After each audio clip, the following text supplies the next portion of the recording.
In a Tibetan monastery in southern India, Buddhists pay homage to the reincarnation of a senior lama. They believe Ling Rinpoche, once senior tutor to the Dalai Lama, has been reborn and is blessing them and the gifts they bring. He's here in the form of a 5-year-old boy.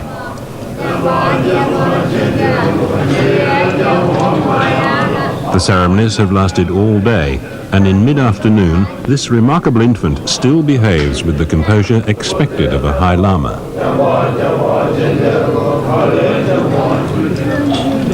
Those who queue for a blessing are from many parts of the world and many walks of life.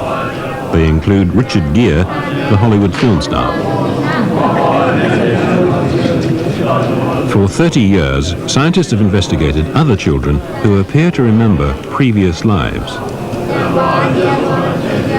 Tibetan Buddhists say they have their own ancient methods to precisely identify a child like this, the reincarnation of an 81-year-old Lama who died on Christmas Day, 1984. Is there real evidence for reincarnation, a form of life after death?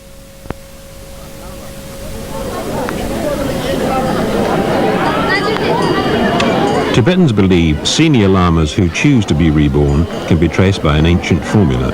This includes looking for mystic signs in the flame of a butter lamp, consulting oracles and astrologers, and meditation. The Dalai Lama led the search for Ling Rinpoche. A year after Rinpoche's death, search parties went to various Tibetan settlements. They returned with long lists of possible candidates. And the concerned people, you see, gave me full, I say, one quite big batch of paper, the list of the name.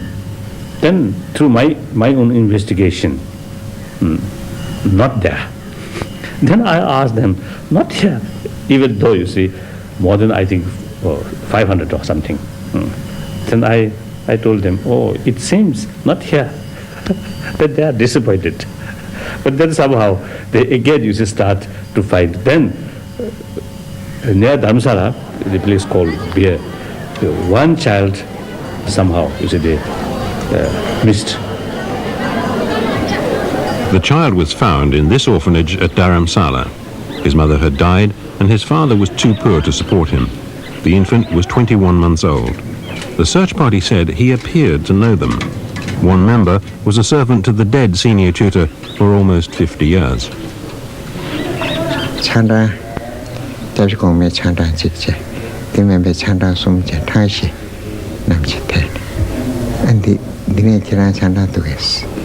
And Washington Dinan, the Chanda to us. Chanda Tenda, that Chanda Tamatar, yes, the Machin Namsaku Chanda, Charlie Shea. Charlie Shea message, Kukumacha Yumaris, Kora Chayumaris, Chayum with the Chanda Donish Saraj, Mata, the Charis. And elevate his anywhere to to stories. The infant passed the recognition test. He could identify belongings of the dead monk from similar articles. He was declared a tulku, a reincarnated lama. He was examined by the Dalai Lama, who said the child knew his way around the palace and seemed to recognize former colleagues and servants. The new Ling Rinpoche was taken to meet the people in Dharamsala. He was barely 2 years old.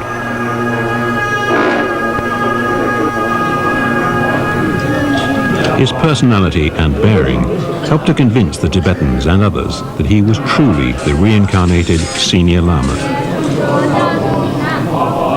When I met the young boy the first time, right after he had been identified, he came and jumped into my arms and patted me on the head. It acted very much like he knew me.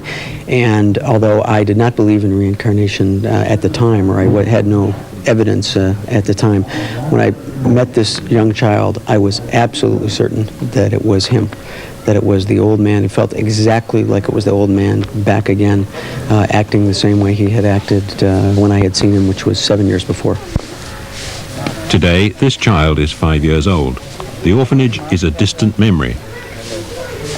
The old servant is now the boy's guardian. and they live in a bungalow next to the Drepung Monastery. At the end of this day of ceremonies, the boy, now Ling Rinpoche, will become a monk. The Tibetans say they have several children like this, High Lamas who've chosen to be reborn. The University of Virginia is the center of research into claims by children to remember former lives. Almost 3,000 cases have been investigated by Professor Ian Stevenson. One child in 500 might have such memories, according to a survey in northern India. But the memories begin to fade by about the age of 6. There seem to be fewer cases in the West. We do hear quite often from the parents of Western children that they wish they'd known about this research when their little boy was 3 years old, because he was saying, I used to be a pilot and I was shot down, and we told him to stop telling fibs, and now he doesn't remember anything, and we can't say much to you about the case. So some cases are definitely suppressed in the West, but they are much more readily found in South Asia than they are in the United States and Canada and Western Europe.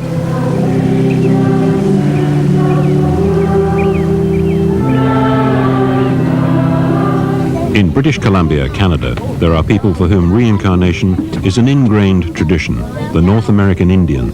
They appear to be Christian, but older beliefs are just below the surface. These beliefs may have come from Asia, because the tribes are descendants of hunters who crossed from Asia when the continents were joined in the Ice Age.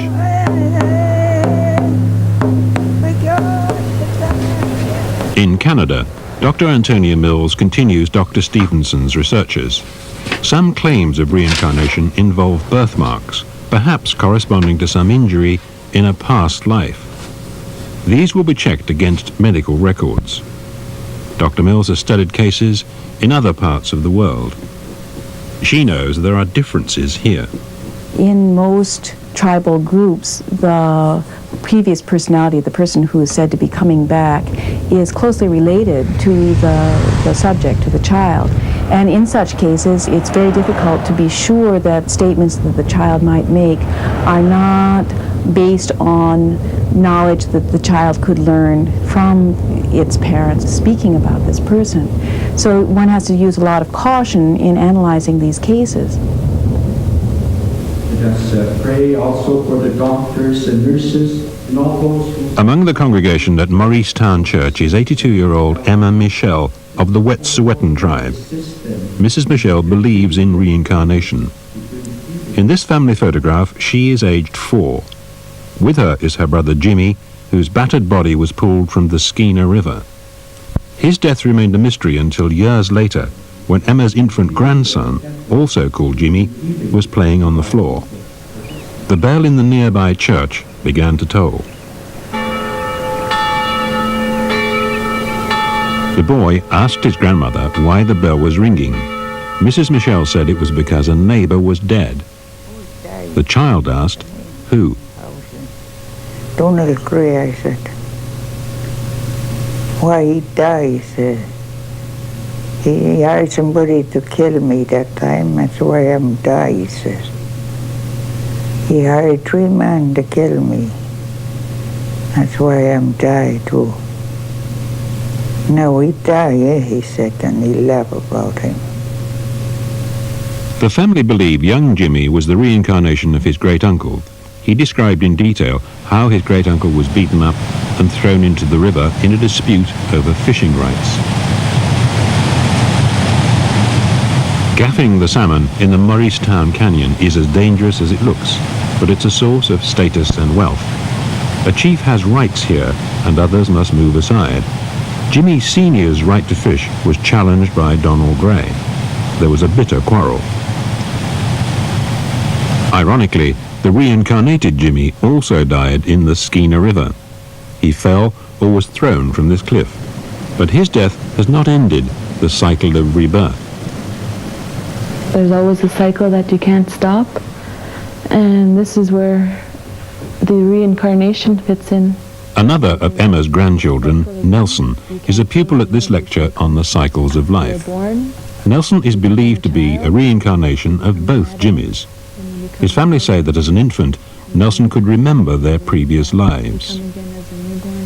He used to wish he'd been born a girl, so then there'd be less chance of ending up dead for a third time in the Skeena River. Today, Nelson's memories have faded, but he used to tell his family about his previous lives and a car he once owned. He used to run around the car and he used to tell my parents, and he used to tell them that this was his car. And all the wheels were flat, and he used to kick them and say this was his car, who did that to it.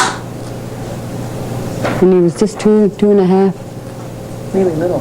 Very small. All the children in this game are said to be reincarnates, not simply because of what they remember. Some have birthmarks corresponding with marks on the dead person whose life they spoke about. Newborn babies are minutely examined for telltale signs. I interrupt your card game. I wanted to take a picture of the bump on your head. Is that okay? Yeah. Your mom said it was. This child is said to be the reincarnation of an aunt who suffered a head wound before she died. This combination of statements by the child, birthmarks, characteristics, medical conditions that relate to a previous personality, these have to be examined very carefully, and in a number of cases, the evidence is very difficult to explain. For example, these cases where the children have pierced ear marks. This is not something that would be genetically transmitted. Birthmarks on the ears are similar to scars caused by earrings worn by chiefs. In some cases, a tribal elder has had an announcing dream, saying that a chief has been reborn. An examination of the baby has then revealed the matching ear marks.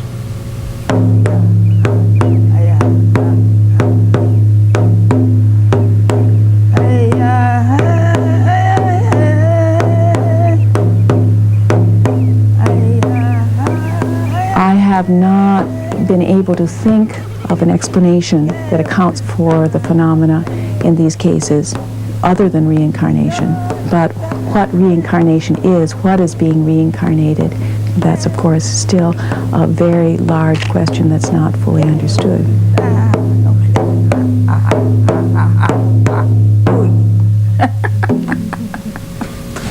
Professor Stevenson has studied hundreds of birthmarks and birth defects in children who claim previous lives.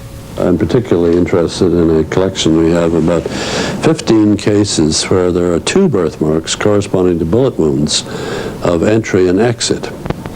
And forensic pathologists know that nearly always if you shoot somebody, the bullet wound of entry is small and round, and the bullet wound of exit is large and irregular in shape. And that's the way our birthmarks, in about half of these cases, they correspond exactly that way. This boy was born without a right ear, but with memories of the life of a man who was shot in the head. He remembered the previous life of a peasant farmer, this was in Turkey, who went to sleep at the end of the day in a pasture, and a neighbor came along hunting rabbits, and in the twilight mistook this sleeping peasant for a rabbit and shot him with a shotgun at point-blank range. We were able to go to the government hospital where the wounded man had been taken, and there we found a report showing that he died about 10 days later of hemorrhage in the brain. And this boy had memories of this man's life and his death. The skull of a Turkish miller killed by a blow to the back of the head with a flour shovel. This picture is from the official post-mortem report. Later, a child claimed to remember the miller at the back of the head with a flour shovel. This picture is from the official post-mortem report. Later, a child claimed to remember the miller's life. The boy had a misshapen skull. Violent death occurs frequently in Stevenson's best cases. He speculates that the trauma of such a death may cause it to be remembered. This Burmese man recalled a previous life as a notorious bandit who was captured and executed for murder. The hanging was bungled so that he had to be hanged twice. And the subject, who had the memories of this brigand, was born with a almost absent lower jaw. His mandible was exceedingly small, and his mouth was very narrow and tight, so that he really can only take liquid food, and he can't open his mouth. But birth defects of the kinds that we have in these cases are uncommon, and they're not the sort that you find in the textbooks of birth defects, the monographs, with rare exceptions. A few of them are, but most of them are not. In a village in northern India in the 1970s, a small boy lost the fingers of his right hand in a fodder chopping machine. Later, the child died, but in a neighboring village, a boy was born who claimed memories of the dead child's life. There was other evidence too. Lekpal's case was investigated by Dr. Stevenson and the Indian parapsychologist Dr. Satvant Pasricha. अच्छा लेखपाल, पहले जन्म की बातें याद है तुम्हें? यहाँ पैदा हुई, थोड़े कुछ बाद जब छोटे छोटे थे तब थोड़े याद करो करते थे, फिर इलाज चलते रहो। जैसे पिताजी ने मोह को ऐसे शराब गांजा पियो करते थे, उनने ऐसी मशीन फिराई दी, तो हाथ वो कटियो, हम तो वहीं खड़े रह गए, वो गरियाँ पाँच उनके सामने गिरी जान, तब एकदम भड़बड़ाने भी सब कि लला हाथ कटियो तब तब तुम्हारा नाम क्या था? हुक्म सिंह। इस पे नाम लिखना जरा फिर से एक बार। Being born with missing fingers is very rare, and the corresponding feature in the previous personality adds to its importance. The same fingers were chopped off. Also, there was no family history of missing fingers, and there was no such case in the whole of village. Dr. Pasricha says a weakness of the case is that the two villages are only 5 miles apart. Details of the dead child's accident could have been known in both places. Dr. Pasricha went with Lekpal to the house of the dead boy. Inside were the child's mother and older brother. The boy was recognized and accepted by both. Lekpal lives here for much of the year. तो आपको लगता है कि आपका बेटा ही है? हमारा बेटा है, हम तो उन्हें बेटे की तरह से भी हमें मातारी की तरह से मानते। ये आपका भाई लगता है?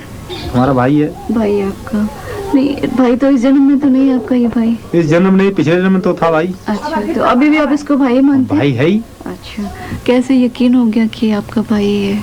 जब मैं वहाँ गया था पहली बार इनके यहाँ, वहाँ एक शादी मैंने कराई थी, तो वहाँ मैं पहली बार गया, तो जब मेरे पास आया, मैं 3-4 भाई हैं, सभी जने बैठे थे वहाँ, तो इसने वहाँ पहचान लिया, बोला ये मेरा भाई है, ये हमारे भाई है, एक हमारी बहन थी, हम करीब 50 आदमी घर में, एक ही बहन है मेरे पास। अच्छा, तो हमारी माता जी भी है। तो आपको लगता है कि आपका बेटा ही है? The mother of the dead boy is certain Lekpal is her son, and not simply because of the evidence of his damaged hand.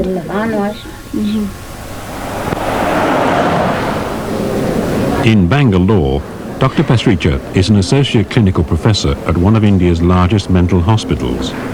For 11 years, she studied evidence for reincarnation and investigated 350 cases. Some subjects have a phobia, a fear that seems to come from some incident before they were born. Others have a great emotional attachment for their previous families. One of Dr. Pasricha's earliest cases was a girl aged 2 who remembered life as another little girl who drowned in a well. This was in a village in the same part of northern India. Today, in the Hindu holy city of Brindavan, Manju Sharma is a young married woman with 2 small daughters of her own. वहाँ पे पहले गांव मारे में मतलब चौमा में 2.5 साल की 10 साल की कुआं में गिर के मर गई। तो मैंने वहाँ पे 2 चौमा में आप 10 साल की थी? हाँ जब कुआं में गिर के मैं मर गई। हाँ, फिर मैंने 2.5 साल की ने जन्म लिया वहाँ पे पसोली। तो फिर वहाँ पे हमारे ताऊ जी है ना, कपड़ा मतलब तगादा करने जाते थे, तो वो मैंने पहचान ली हमारे ताऊ जी हैं। उसने कही कि नहीं पिछले जन्म की? हाँ, उसने कही कि नहीं हमारी लड़की तो मर गई। मैं नहीं, मेरे ताऊ जी हैं। तो उसने कहा कि हम तुम्हारी मैया आपको भेजेंगे, तुम यहीं पे रहे। तो उनने मैया को मेरे को भेजा चौमा वाले को, तो वो आए वहाँ पर, तो उन्हें प्यार करा, मतलब मिठाई विठाई लेके आए थे सब, तो उन्हें गोदी में बैठा दी। As a child, Manju's feelings were so strong, she insisted on living with the dead girl's family for 10 years. Critics say these children are from poor families trying to claim a relationship with a wealthier one. Manju is the opposite. She is a high caste Brahmin who chose to live with a poorer family from a lower caste. In class-ridden India, this is an unlikely relationship. Manju has divided her life between these two families. Manju का नाम है ही ना कोई। कृष्णा अपनी बेटी है। कृष्णा है जैसे हमारी पहली बेटी ऐसी ये है। और ये बच्चे आपको अपने कहते हैं? बच्चे को नाना कहें हमसे या नानी कहें। नानी बोलते हैं? हाँ। प्यार से राखे हमने, थोड़े कोई दूसरे समझ के राखे हमने। Manju has outgrown her fear of wells, even of the place where she believes she once drowned. So I would consider this one of the strong cases. She started talking about her previous life when she was 2.5, and whatever she was describing, her emotions would change accordingly, her facial expression would change, and nobody, I thought at that age, would have coached her to stage such a case. I don't think there is any apparent motive in this case to sort of cook up a case. And they were not gaining anything. There were no obvious gains for the present family. In fact, they had to lose their child for 10 years. Not all Dr. Pasricha's cases were born with memories of another life. In rural India, she investigated a case of possession, a dead person who appeared to survive by taking over the body of someone else. In May 1985, in the remote village of Sharifpura, a young married woman, Sumitra, had a seizure and seemed to die. Her father saw it happen. अंदाज doctor लोगों से लगाया, कोई आँख से नहीं, शरीर नहीं, पानी हो चुका था, और तैसे ही अंदाज दिया तुम लगा, तैसे ही लगाई लोग जाते, और तक के बाद फिर ये सांसें फांसें इनकी वहीं चली, परिचय तब भई जवाब कि ऐसी बात हद गई भी, जो कि हम लोगों को नहीं किसी को पहचाना इन्होंने, 2-4 दिन किसी को नहीं पहचाना। तब हमने खुद बातचीत करी, तो कुछ खड़ी बोली आई, इनकी बोली में फर्क पड़ा, तो इन्होंने कही हमारा तो यहाँ है नहीं कोई, नहीं फिर का ससुराल मेरी दिव्या तो पियर मेरा हटावा, और जो कमू बोल नहीं कहीं ससुराल पियर दिया है, जका बात है। Sumitra insisted she was this girl, Shiva, a young housewife whose death was reported in some newspapers. Her body with head injuries was found beside a railway near her home. But Shiva had been murdered, claimed Sumitra, and her in-laws had tried to make it look like suicide. There was some effort to bring the husband's family to trial for murder, but there wasn't enough evidence to prove the charge. Shiva's father heard about the girl in the remote village who claimed to be his daughter and went to see her. The girl recognized him immediately and spoke in detail of Shiva's life. She convinced him she was his daughter. तो फिर थोड़ा हमारे आंसू भी आ गए, हमने कि जब इतना बतलाती, फिर उसने बच्चों का नाम लिया, सब पूरा अपना। उसके बाद जो है इस तरह से सब, फिर हमने उनसे कहा भी ठाकुर से रुके भी, तो दूसरे दिन हम यहाँ लेकर के आए उसे। जब यहाँ लेकर के आए तो मैंने वाइफ को जो था अलग बैठा लिया था, इसी मकान में थे जब आप आई थी, तो मैंने कहा जब उसने देखा तो उसे कोई यही नहीं दिखानी कि मम्मी कहाँ है, तो उसने कहा यहाँ तो मम्मी है नहीं, हमने कि देखो इन्हीं में बैठी और लेडीज थी सब। तो वहाँ सब औरतें थी, वहाँ बोली कि मम्मी तो यहाँ नहीं है। फिर उसके बाद में पिताजी उनके बोले मम्मी को देखो कहाँ है, तो इधर उधर देख के तो कमरा में पहुँची, अंदर हम बैठे थे, वहीं जाके मम्मी मम्मी कह के रोने लगी हमारे साथ। Dr. Pasricha checked Sumitra's statements against published accounts. The girl gave 16 facts about Shiva's life not mentioned in any press reports. Sumitra identified 22 relatives of the dead girl from photographs. 5 years after Sumitra allegedly became possessed by Shiva, we called unannounced at the isolated village where Sumitra lives. Sumitra agreed to talk to us, but made it very clear she was as certain as ever about her inner identity. अच्छा, ये पूछना है तुमसे सुमित्रा मैंने कि नहीं, सुमित्रा मत बोलो मुझसे। हाँ, अभी शिवा ही हो तुम? हाँ, क्यों? क्या होकर के इस दुनिया में जो पैदा हो जाता है, हाँ, वो क्या बार-बार बदल जाता है बहन जी? अच्छा, नहीं पहले बदल चुकी हो ना तुम इसलिए नहीं, तो मैं एक बार जब बदल चुकी हूँ, जब मैं एक बार शिवा हो चुकी हूँ, तो क्या बार-बार सुमित्रा बन सकती हूँ? तुम अभी शिवा ही हो? हाँ, और क्या सुमित्रा बन जाऊंगी? तो सुमित्रा के बारे में तुम कोई बात याद है? नहीं है। वो मैंने पहले ही कहा, वो अब कह रही हूँ। शिवा के बारे में तो तुम्हें क्या याद है? शिवा के बारे में जैसे बचपन से, हाँ, 2 बच्चे हैं, वो भी आप जानती हो। अच्छा। हाँ, जैसे खत्म हुई थी वो भी मैंने बता दिया था। Dr. Pasricha also found evidence of changes in personality and behavior. Sumitra, the barefoot village girl who never went to school, has become more like Shiva, the educated daughter of a school teacher. After the changeover, she started wearing a sari in a different way, very dignified way, and also her chappals, sandals she'll put on, and she started addressing her husband also in a different way. Earlier she used to call him by his sister's name, so-and-so's brother. Then she started calling him in a very sophisticated way. And also she started writing. Before the changeover she could not do anything, means she could barely read and write. But after the changeover, she could write sentences and she could speak also. I mean, she could read written Hindi. Dr. Pasricha and her colleagues recognize that where reincarnation is taken seriously, people often have a more tolerant view of unusual behavior. They have different ideas about the makeup of human personality. Are people something more than a combination of genes and the family environment? Just think of the way the average Western parent regards his or her child. It's exactly the same as one regards an automobile that's come off a factory line. There was nothing before these bolts and bits and pieces of the car were assembled and painted. And that is the standard view that Western parents have of their children. They make the child. The attitude is quite different in countries where there's a belief in reincarnation. There is this third component of some existence before the conception of the current body, as they would see the matter. So that the child bears some responsibility for what he does and says and how he develops.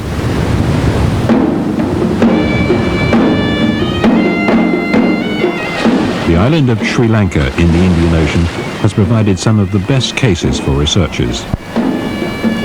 Buddhism is the main religion and reincarnation widely accepted. Investigators try to obtain untainted evidence. Their aim is to record a child's memories of another life before anyone knows the identity of the dead person the child is talking about.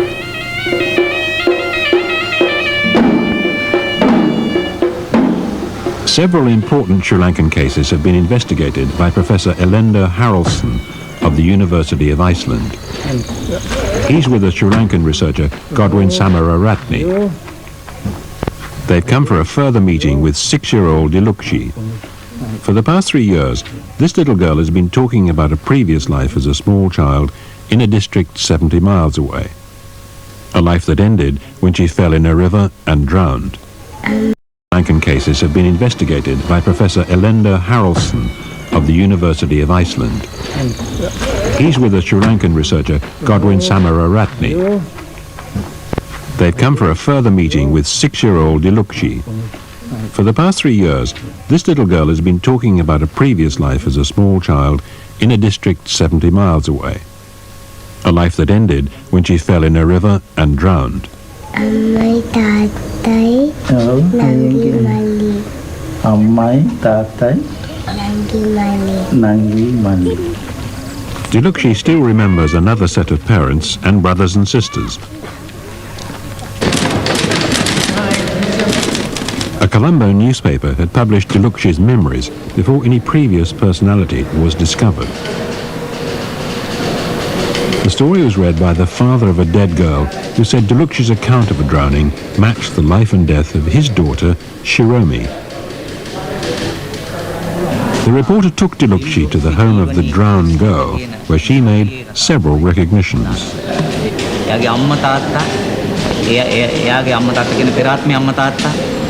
එයාගේ පෙරාත්ම සහෝදරයා, එයා සඳහන් කරපු පෙරාත්ම සහෝදරිය, එයාගේ පුංචි අම්මා, එයාගේ අත්තම්මා, ඒ වගේම එයා පෙරාත්මේ ඉස්කෝලේ යන කාලේ පාවිච්චි කරපු ගල් ඇල්ල, පැන්සල, ඒ වගේම එයාගේ චිත්‍රපොත, ඒ ළමගේ ඇඳුම් පැළඳුම්, එයාගේ නිච්ච උණු වතුර බෝතලේ, අවුඛාන් නාඩිය පවා ඒ ළමයා අඳුරගත්තා. දැන් මේවා දිල්රුක්කි එහාට ගෙනියන්න ඉස්සෙල්ලා මේවා සඳහන් කරාද? මේවා අපි පත්‍රයේ සඳහන් කළා. මේ පත්‍රයේ අපි සඳහන් කරලා තියෙන්නේ එයා යන්න ඉස්සෙල්ලා කියපු විස්තරය. We filmed another reunion between Dilukshi and the dead girl's parents. Before the newspaper brought them together, these families were quite unknown to each other. They lived in widely separated parts of the island and are still a little shy with each other. On a previous visit, Shiromi's father gave Dilukshi a silver whistle to match his own.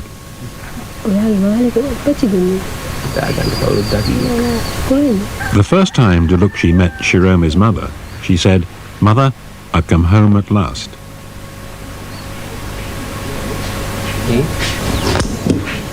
The reporter, Abby Parler, said Dilukshi had recognized some of the dead girl's toys and books. According to Professor Harrelson, this was useless as a scientific test. Shiromi's possessions should have been mixed up with objects that had not belonged to her. As it was, anything that Dilukshi pointed to could be taken as recognition of something belonging to Shiromi. 10-year-old Shiromi had drowned in this river near her home a year before Dilukshi was born. Dilukshi led the way to the riverbank and showed where she remembered falling in and striking her head on a rock. It was the exact spot where Shiromi drowned in 1983.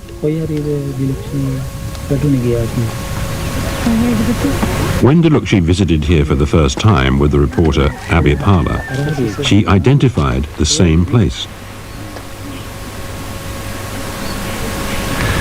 Dilukshi had further stated that there had been a footbridge across the stream, and close to that footbridge was her father's paddy fields. And when we think of Shiromi, her father, Mr. Anatunga, he owns these paddy fields, and there had in fact been a footbridge here over the stream.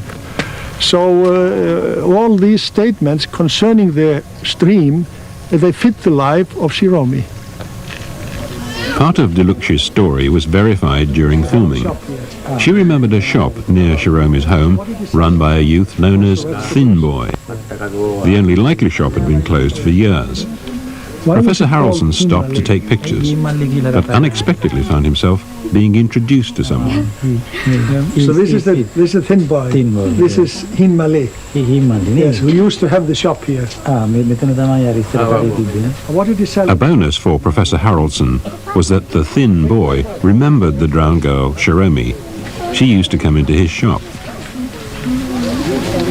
Harrelson regards this as a strong case.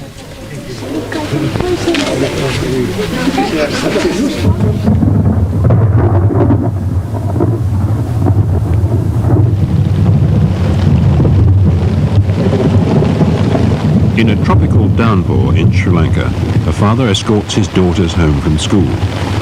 10-year-old Subhashini has a fear of storms. During another downpour when she was 3, the terrified child told her parents about a landslip on a mountainside during a thunderstorm. It was on a tea plantation where she said she had a different father and mother. Subhashini no longer has these memories, only a fear of storms. Her mother remembers what she said. Amma එදත් හරියට වැස්සනේ. මේ වගේ වැස්සා වහිනකොට මේ කන්දක් ආවනේ එකපාරට අපේ ගෙදරට. ගුඩු ගුඩු ගාලා සද්දය ආවා. ඒ එනකොටම අම්මා කෑ ගැහුවා මේ මොකද්ද ඉන්නේ සද්දයක් එනවා අර කන්දවත් එනවද කියලා බලන්න කියලා. ඊට පස්සේ මෙයා තාත්තයි මේ දෙන්න ටෝච් එකත් අරන් එළියට ආවා. එළියට එනකොටම අපි ඔක්කොම හිර වුණා. ඊට පස්සේ මම මොකද කරේ කියලා ඇහුවා. එදර කිව්වා මං ඊට පස්සේ දුවගෙන ටෝච් එකත් අරන් කුලියපේට ආවා. When Subashini was 3, she demonstrated to her parents how tea was picked.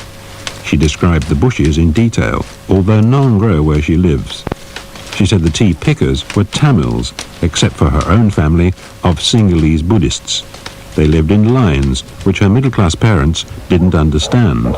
But lines are the tea workers' name for their terrace shacks.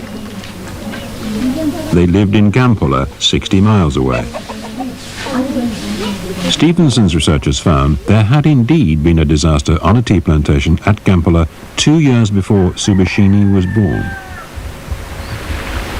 There was lightning and thunder, and at about that 8 p.m. the rocks above this came down with mud and water, and it slipped down here, covering all these line rooms, half the line rooms, and it went down below about 200 to 250 yards below. I think about 28 people died on there, but unfortunately we were able to recover only about 13 bodies. Documents from the disaster inquiry confirm that the victims were Tamils, except for one family of Sinhalese Buddhists. They had a 7-year-old daughter, Devi Malika, who seemed to match Subashini's statements. What happened to that family? There were 5 living at that time in that house. All were killed. These 2 who survived were outside on that special day. Devi Malika has a surviving brother and sister. Subashini's first visit here was abandoned when the child became hysterical with fear. Later, she met these 2 and they believe she is their sister reborn. Devi Malika's body was never recovered. Some of Subashini's details of life on this tea plantation were unverifiable. But the researchers say 25 of her 32 statements match the life of Devi Malika. Along with the other cases, is this story convincing evidence for reincarnation? I think where the evidence has led us is that whereas formerly a belief in reincarnation depended on religious traditions, scriptures for certain countries, oral traditions for others, now at least one can point to evidence. And the evidence is not flawless. Every case has some weakness or other. But there is an accumulation of quite strong evidence from, I would say, 100 cases. Even for those 100 cases, there are alternative possibilities of interpretation, but reincarnation is certainly a plausible. I would say in some cases it's for me the most compelling interpretation, even though it's not the only one.